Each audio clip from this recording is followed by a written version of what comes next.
Y en el último viaje hablamos en esa prédica acerca de que se señalan algunas ciudades y que esas ciudades fueron ordenadas por el Jehová de los ejércitos al profeta Elías.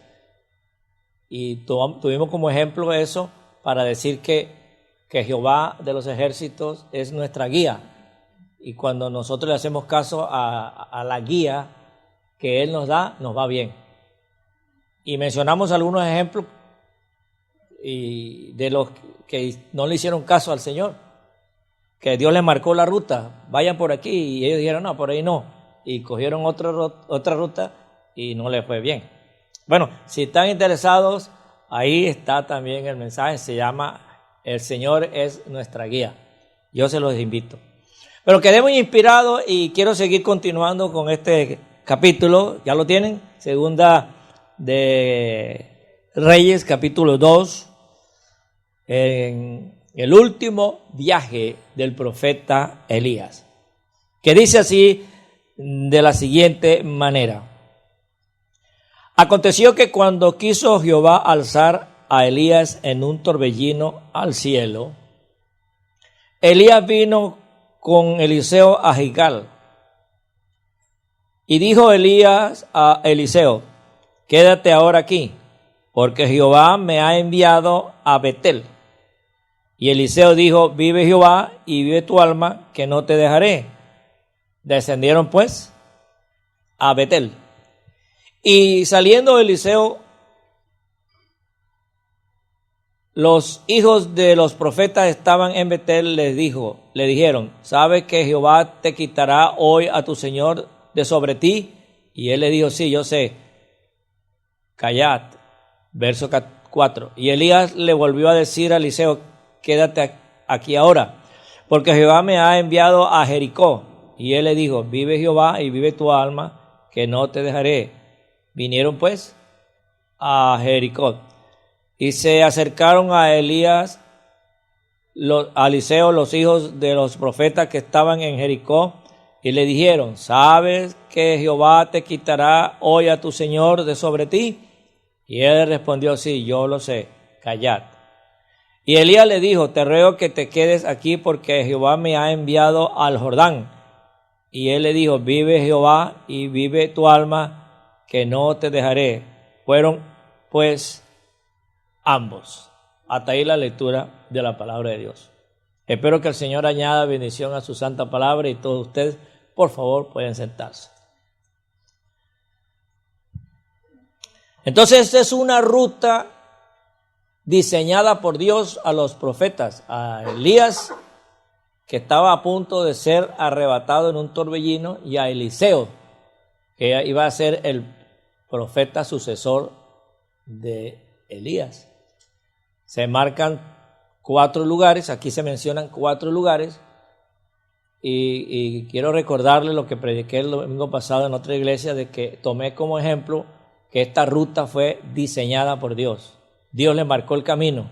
Ustedes vayan a Betel, vayan a Jericó, vayan al Jordán. O sea, Dios les marca, le hace la ruta, le hace el sketch del último viaje. Y estos hombres acertaron haciéndole caso a la orden de Dios. Bueno, lo mismo pasó con el pueblo de Israel, ¿verdad? Que Él los guió por el desierto. De día los guiaba a través de una nube, y de noche los guiaba a través de una columna de fuego. Y el pueblo, mientras le hizo caso a la dirección de Dios, a ellos les fue bien. Pero hubo momentos que se cansaron de estar dando vueltas por estar haciéndole caso a la ruta de Dios. Y entonces Dios les marcó un camino y a ellos no les gustó. Querían irse por otro. Y como quisieron irse por otro, entonces ahí vino una cantidad de serpientes que los estaban mordiendo en el campamento, y todos se estaban muriendo. Fue cuando Moisés hizo una serpiente de bronce, y las que miraban ahí se salvaban, que esa serpiente de bronce simboliza a Jesús, que es nuestro Salvador. Todo por no hacerle caso a Dios. ¿Ve? Eso fue la enseñanza y eso es lo que dijimos el domingo pasado en otra congregación. Pero en este caso quedamos pendientes de las ciudades o de los lugares que el Señor le indicó a estos profetas. Tenemos aquí, como conocemos ya, en primer lugar, al lugar de Gilgal. Luego se menciona a Betel. Luego se menciona a Jericó y por último se menciona al Jordán. Mire, de algo nosotros debemos estar sumamente claros, que Dios no es un improvisador. Dios no improvisa. Él está fríamente calculado. Cuando hace una cosa, ya está fríamente calculado. Y tampoco lo hace por hacer. Él no hace las cosas en mano. O sea que no es como nosotros que nos vamos de vacaciones a relajarnos y a perder el tiempo. No, las cosas que Dios hace tienen un objetivo, tienen una razón de ser. Así que esta ruta de estos 4 lugares que se menciona en el último viaje del profeta Elías no es casualidad, no es improvisada y tiene un objetivo para el sucesor, que es el profeta Eliseo. Y en ese caso tiene también un ejemplo para cada uno de nosotros. Yo le he dado vuelta y vuelta a ver de qué manera le saco provecho a esa ruta y a esa mención de esos 4 lugares.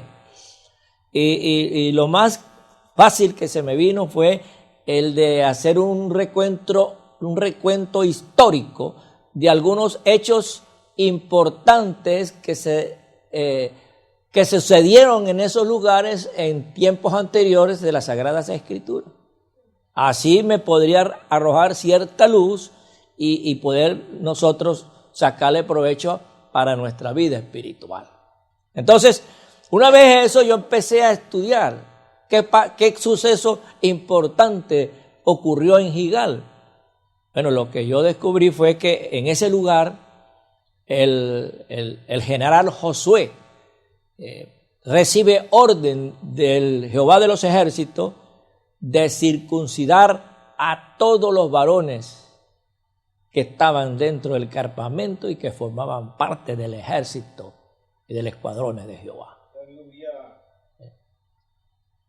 ¿Por qué? Porque se estaban iniciando a una campaña de conquista y todos esos soldados eran incircuncisos.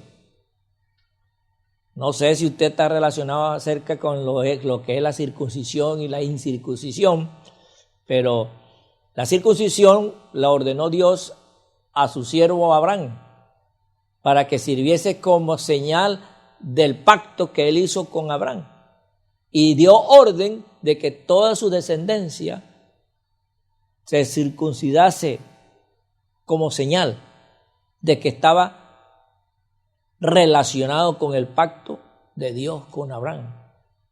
No voy a seguir de esto porque esto es para largo, pero voy a mencionar que el pacto que hizo Dios con Abraham es un pacto que yo lo llamo un pacto incondicional. ¿Por qué yo lo llamo incondicional? Porque el Señor dice en el pacto lo que quiere hacer con Abraham y no le pide cuentas ni le pide no le pide que haga a Abraham nada, porque el que pasó por el medio del sacrificio fue el Espíritu de Dios y no Abraham, que se quedó dormido. Es un pacto incondicional. Dios no le pone condiciones a Abraham. Las condiciones las pone Dios. Yo voy a hacer contigo una gran nación, de esa gran nación van a salir reyes y sacerdotes, y que tendrás hijos como las arenas de la playa y como las estrellas del cielo, como la arena del mar. Y de tu simiente serán benditas todas las naciones de la tierra. Esa es la promesa que Dios le hace a su siervo Abraham. Y el único que tenían que hacer era circuncidarse, más nada.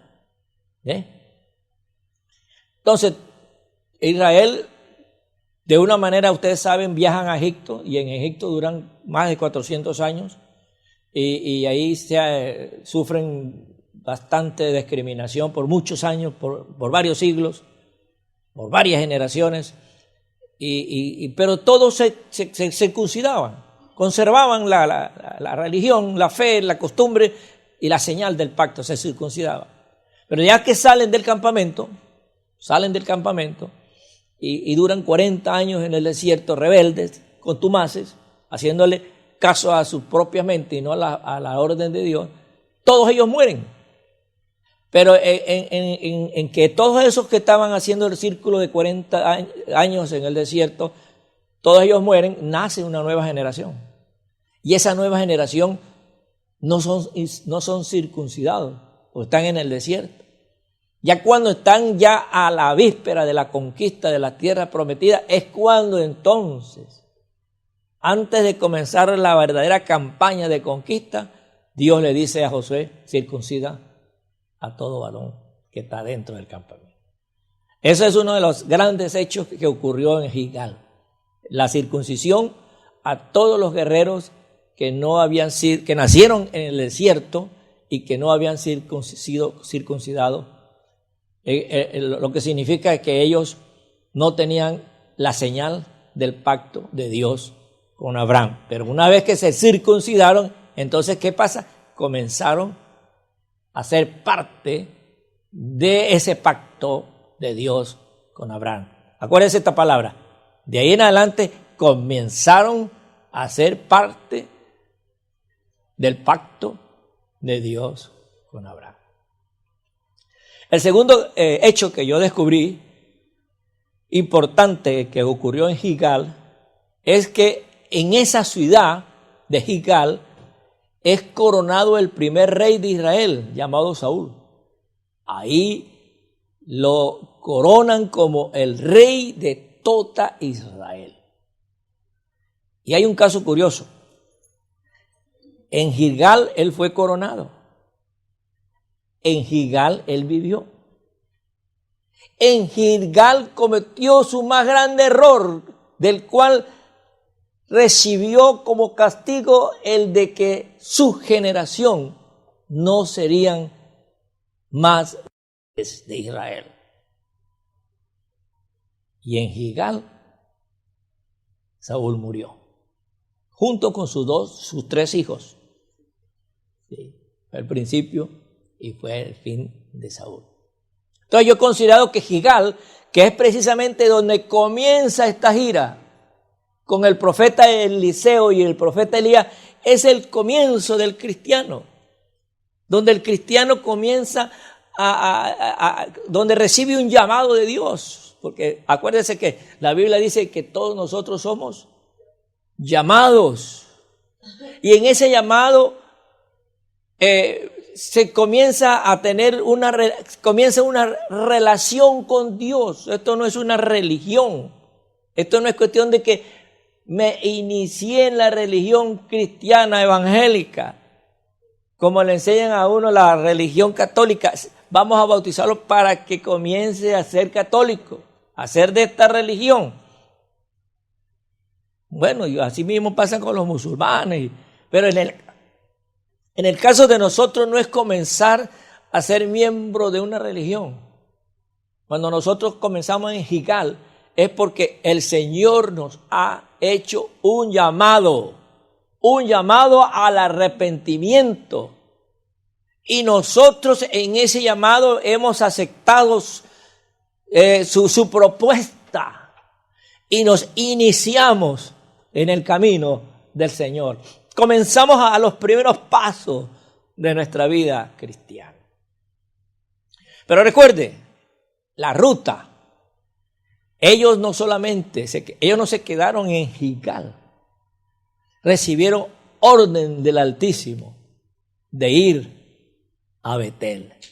Entonces el hecho de que nosotros seamos llamados no nos garantiza que nosotros vamos a ser victoriosos, triunfadores o bendecidos o llegar hasta el final.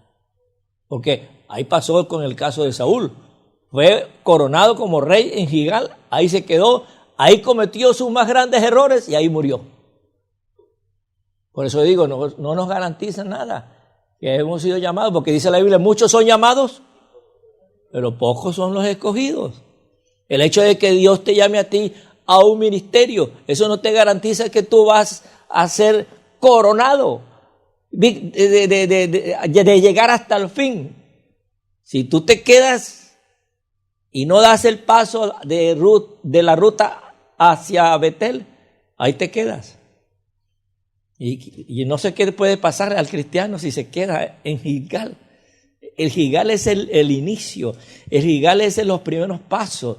Y Pablo dice que no seamos, el apóstol Pedro dice que no seamos como niños recién nacidos, de que necesitamos todo el tiempo la leche espiritual. No, somos, que no seamos como niños, que Pablo llama a la iglesia de Corintios, que era una iglesia llena de muchos dones del Espíritu Santo, los llama carnales, los llama niños espirituales. O sea, no han madurado, cristianos que no maduran, porque se quedan en Gilgal. Y ahí en Gilgal todo lo malo nos puede pasar. Hay que hacerle caso a lo que el Señor le dijo al profeta Elías. Vete a Betel. Ajá, ¿y ahora qué significa Betel? Betel es aquel lugar donde el patriarca Abraham hizo su primer sacrificio, su primer altar. Cuando salió de Ur de los Caldeos, que el Señor le dio sal de Ur de los Caldeos, de la tierra de tu parentela, a una tierra que fluye y leche y miel, y la cual yo te daré a ti y a tu descendencia. Bueno, él sale y en la primera oportunidad él llega a Betel y ahí hace un sacrificio, su primer sacrificio, porque dice que donde él iba hacía altar al Señor. El primer sacrificio, primer altar que hace nuestro padre Abraham es en Betel. Viene después Isaac, luego viene Jacob, y Jacob empieza una carrera de sobrevivencia y se escapa de las garras de su hermano y queda profundamente dormido en un lugar. Ese lugar es Betel.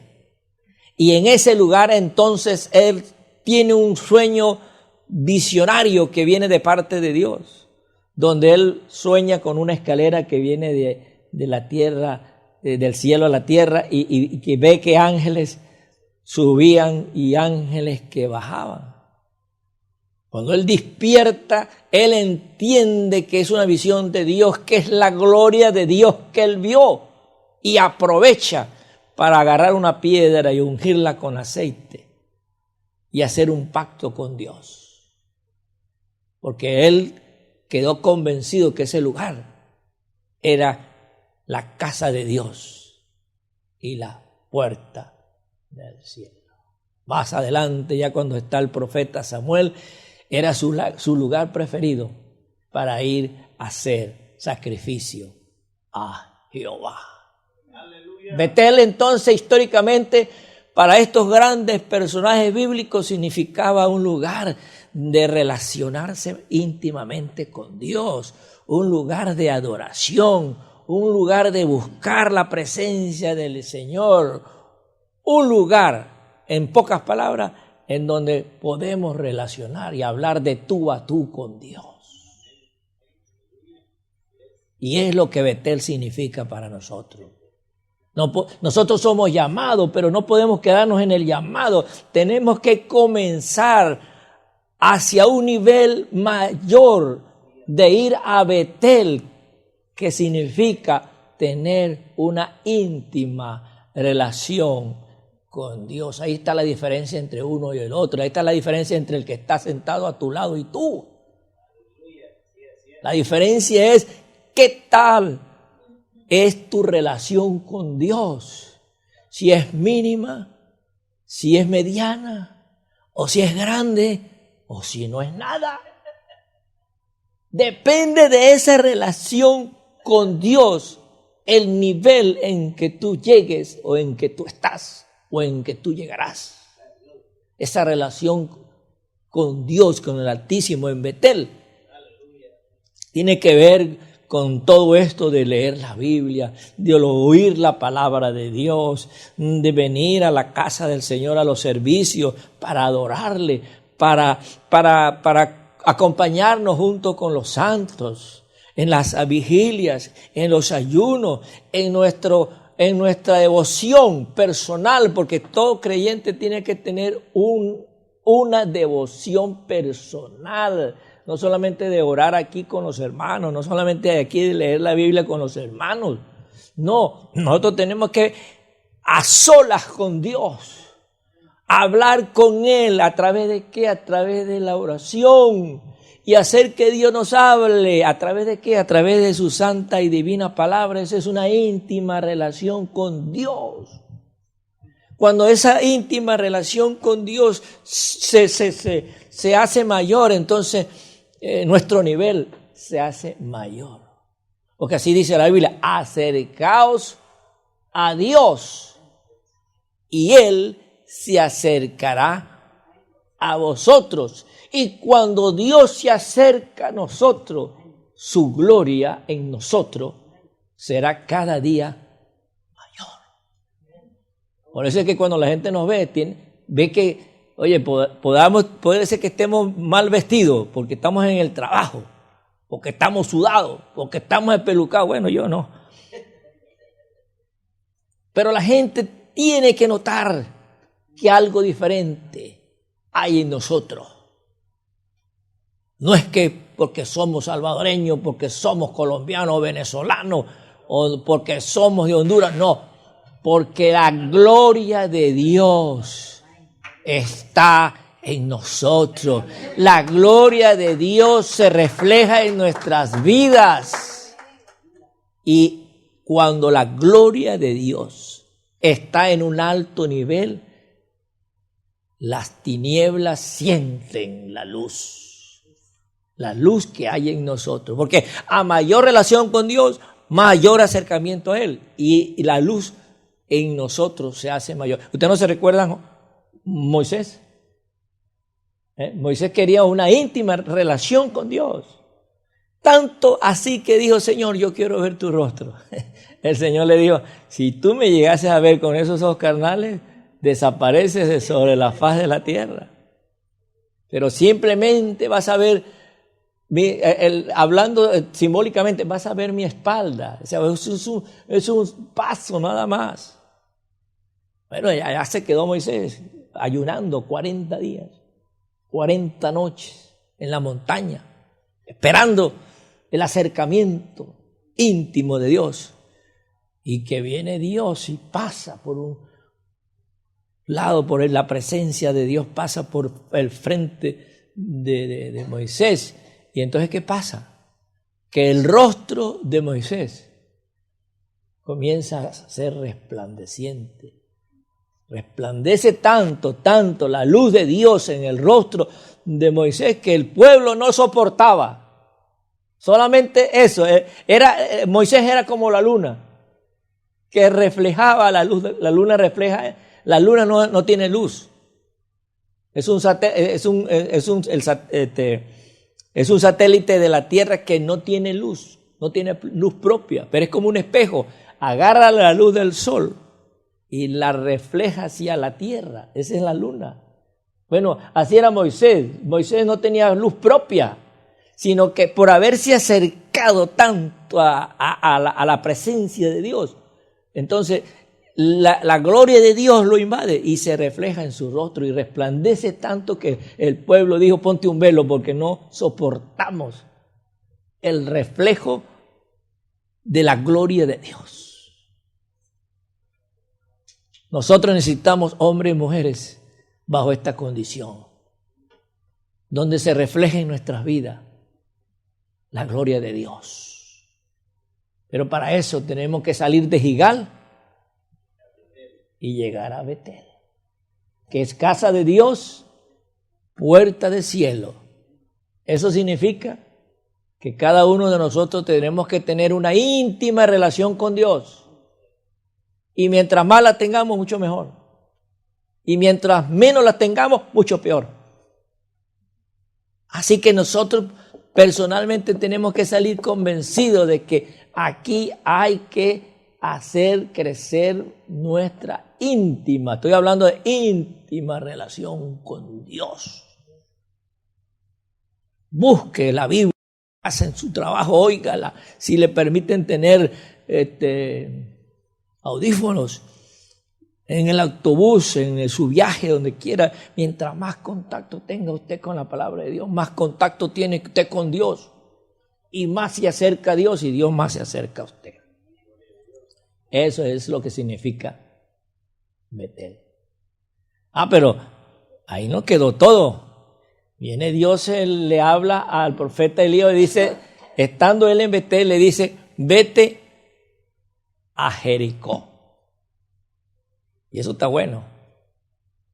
Eso está bueno. Vete a Jericó.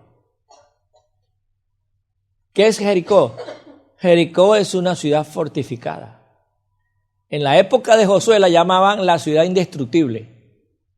Porque el muro que tenía la ciudad era tan grande que podían hacerse casas a la orilla del muro hacia adentro, casas a la orilla del muro hacia afuera y podían cruzar los carros de los centinelas.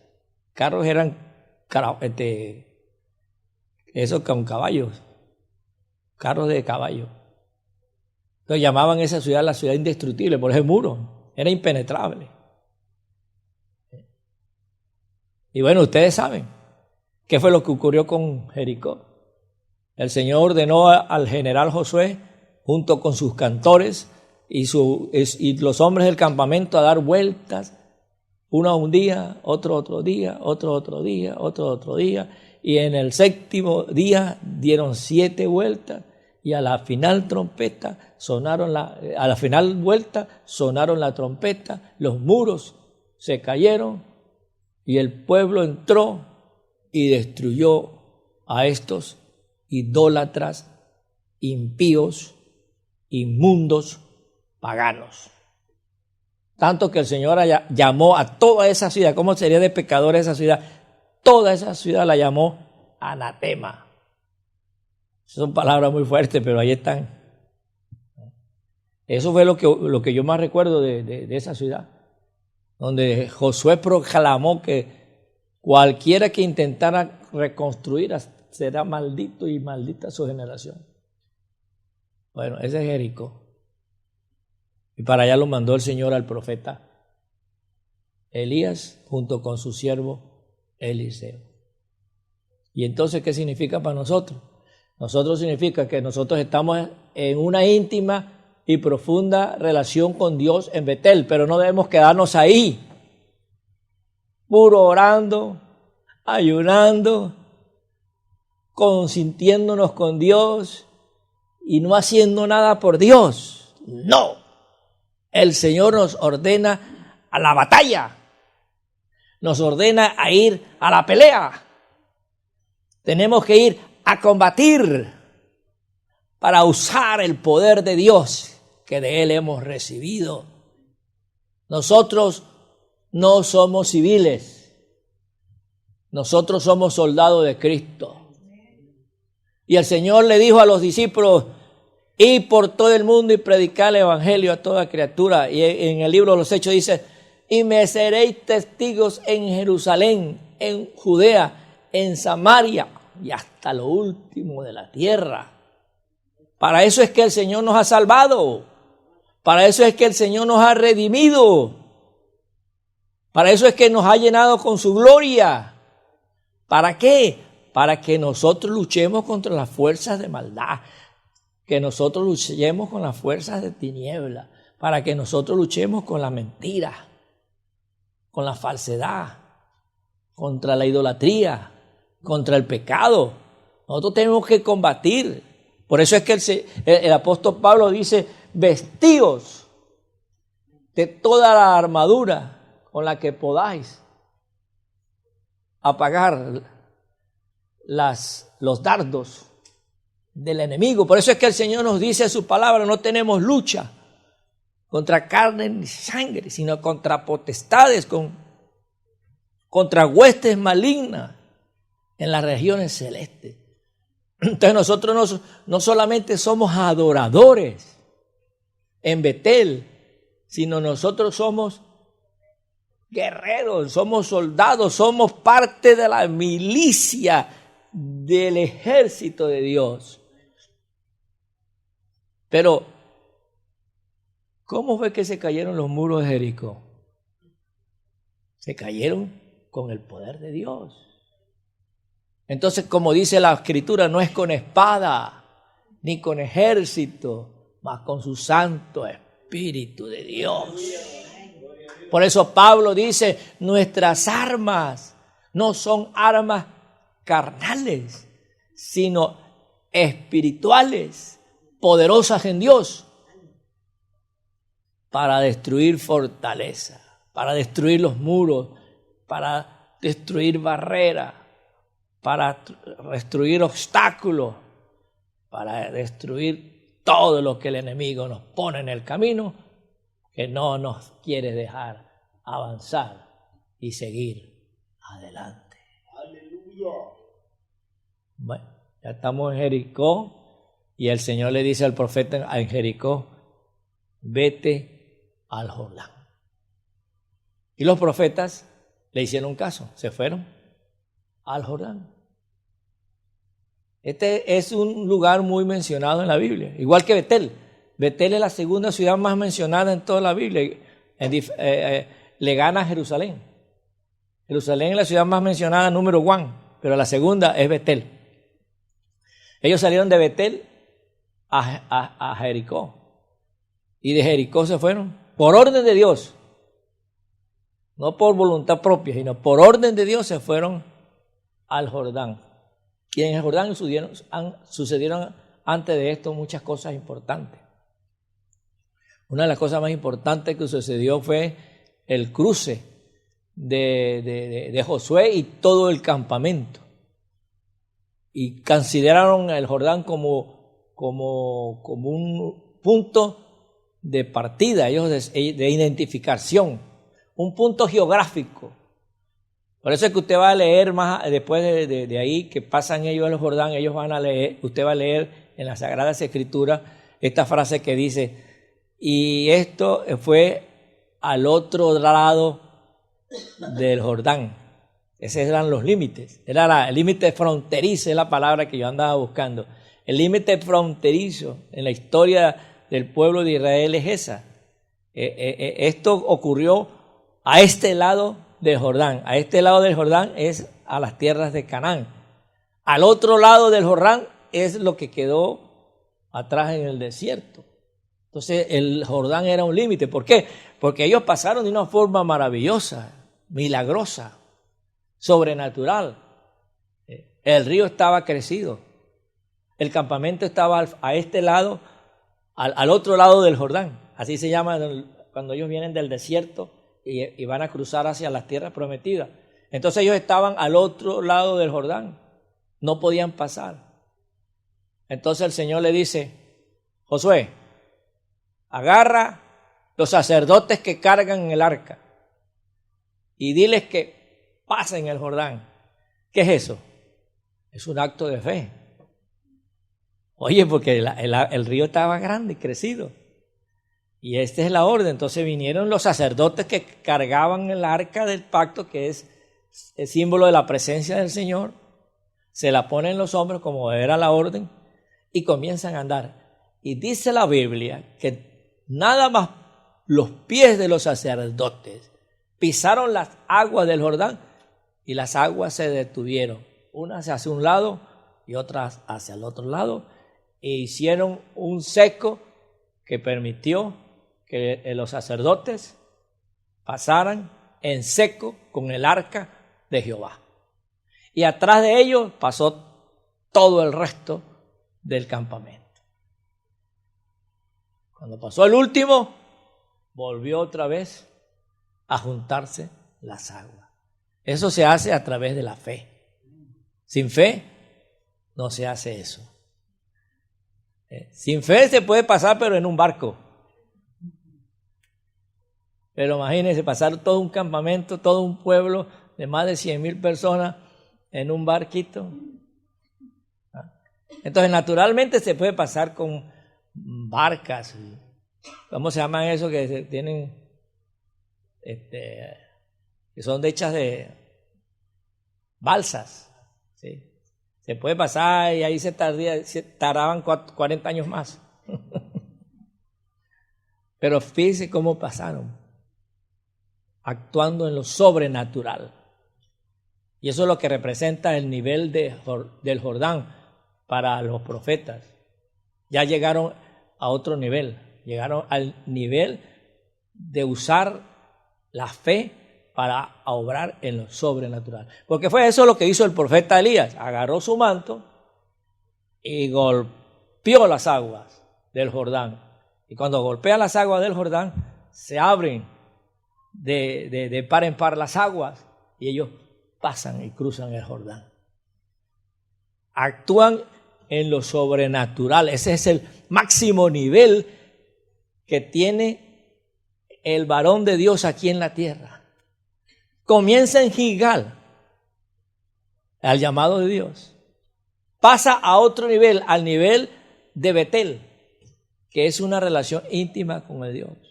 Luego de Betel pasa a otro nivel de ser un guerrero triunfador, como Pablo decía, porque nosotros vamos de triunfo en triunfo, de gloria en gloria. Jesús lo dijo, yo he vencido al mundo, vosotros también lo venceréis. Y estando ya en ese nivel, nos toca empezar a actuar en lo Jordán, en lo sobrenatural, en la fe. Bueno, ya al final Elías es llevado en un torbellino.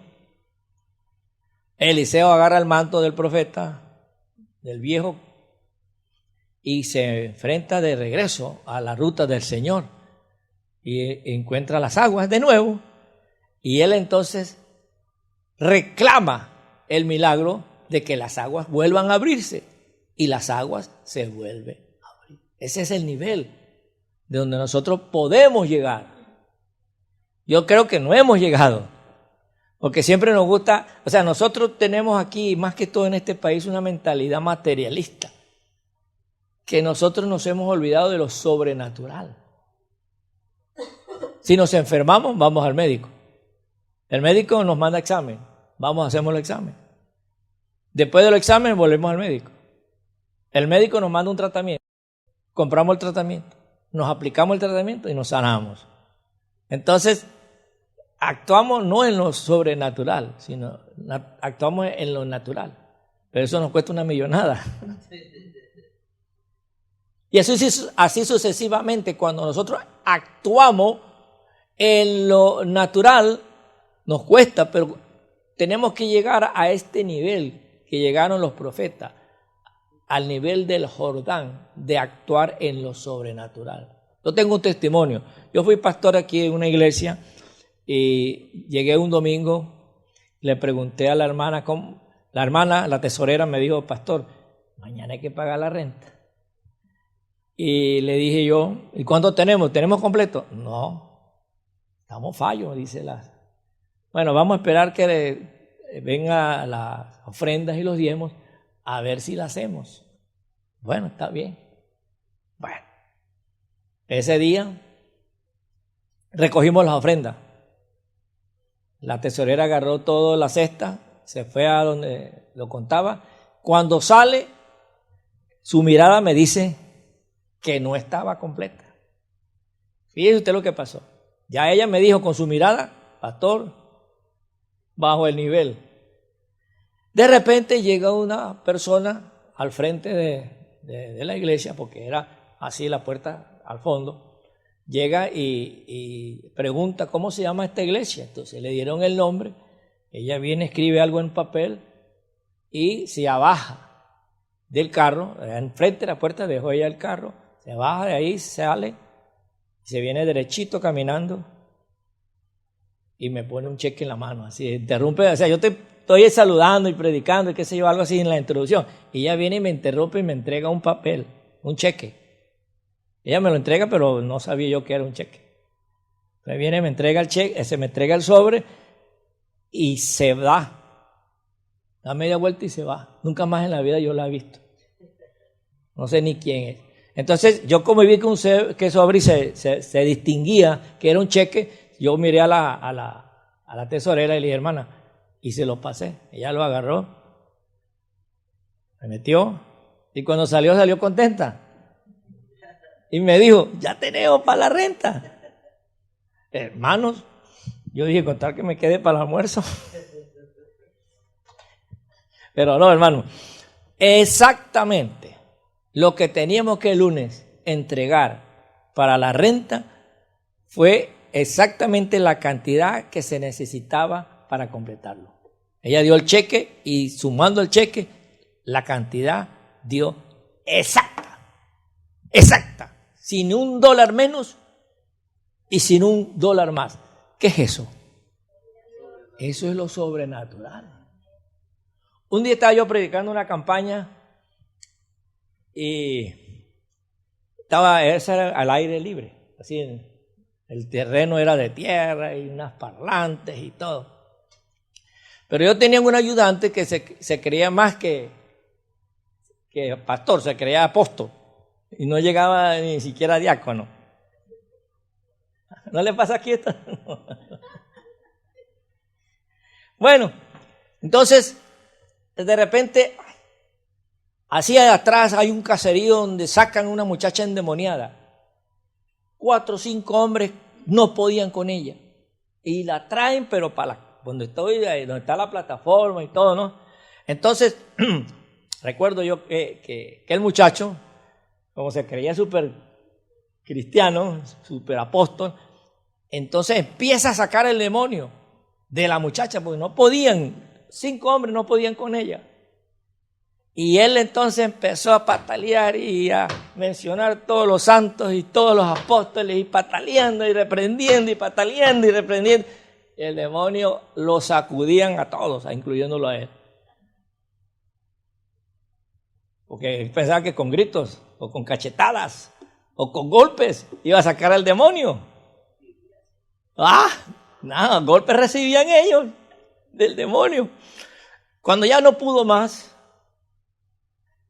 porque él era alto, fuerte, y yo era un chaparrito, y era delgado, bien delgadito era yo. Entonces, cuando ya vio que no pudo sacar a ese demonio, quizás legiones eran, mira hacia atrás donde yo estoy, viendo el espectáculo, viendo lo atrevido que era, pero bueno, yo no le dije nada. Tú quieres hacer que lo haga. Cuando vio que no pudo hacer nada, me dice, pastor, venga, sáquelo usted. A ver. Aquí voy yo, pe. Y en ese momento recibí una revelación. No grite, no patalee, no agarre a esa mujer por el pelo, ni le haga así ni nada. Simplemente me dijo el Señor cómo hiciera. Yo fui y le hablé al oído. La tenían así.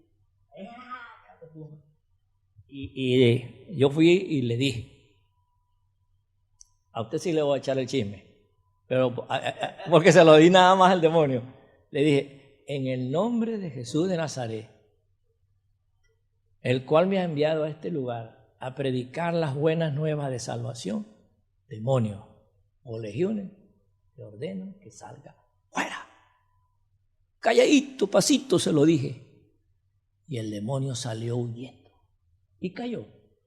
La muchacha cayó de una vez cuando yo pronuncié esa frase, cayó.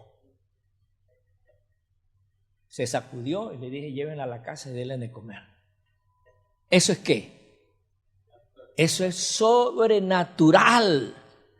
Eso es sobrenatural y ahí es donde el creyente a ese nivel tiene que llegar.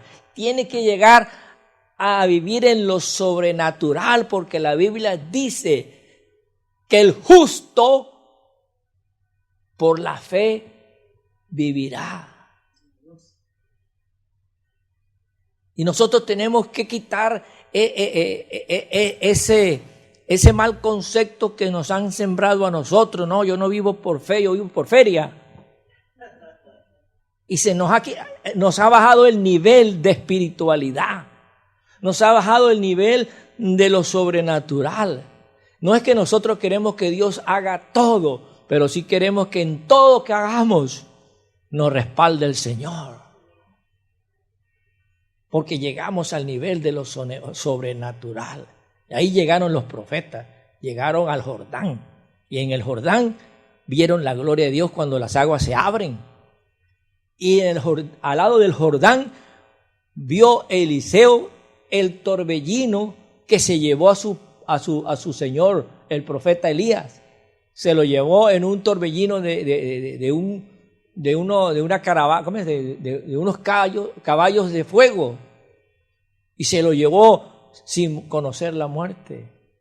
¿A dónde se lo llevó? Yo digo que al tercer cielo. No conoció la muerte. Una forma maravillosa. ¿Eso qué es? Eso es algo sobrenatural. No vinieron, eso no es una nave espacial, eso no son extraterrestres. Esa es la gloria de Dios que se llevó al profeta Elías y lo tiene allá en el tercer cielo. En lo sobrenatural. Llegó a ese nivel. Y yo quiero que usted llegue a ese nivel, hermano. ¿Usted cree? No se discrimina porque aquí somos poquitos, que esta iglesia tiene ya 40 años y somos lo mismo. No. Este es un tiempo para nosotros entender que estos son los niveles que hay delante de nuestras vidas, delante de nuestros caminos. Está el nivel de Gilgal, ya pasó. Ahora vemos cómo está el nivel de Betel. Ahí sí estamos algunos bien, otros mal y otros regular. Pero tenemos que todos agarrar el mismo nivel, de estar todos bien arriba en nuestra relación con Dios y ir a la guerra, a conquistar las almas. Como dice el profeta, que se conviertan ellos a ti y tú no te conviertas a ellos. Luchemos por nuestras almas, luchemos por las almas de nuestros familiares. Luchemos para que todos estén en el libro de la vida del Cordero, para que todos sean salvos, para que todos sean librados de la idolatría, del paganismo, del pecado. Y entremos de ahí, después de esa guerra espiritual, hacia lo sobrenatural, que es el Jordán. Y estando en el Jordán, veremos la gloria de Dios, de aquellos que estando en vida serán transformados en un abrir y cerrar de ojos. Y los que murieron serán resucitados al sonar la trompeta en Cristo Jesús. ¿Cuántos quieren ver milagros, señales, prodigios? ¿Quieren estar en lo sobrenatural? Pues entonces elevemos nuestro nivel de vida, nuestro nivel espiritual. De Gilgal lleguemos al Jordán. Esta es la ruta que Dios ha marcado a los profetas. Esta es la ruta que el Señor nos ha marcado a nosotros y es la ruta por la cual nosotros debemos de andar. Que el Señor Jesucristo los bendiga y que la paz de Dios gobierne en cada uno de vuestros corazones.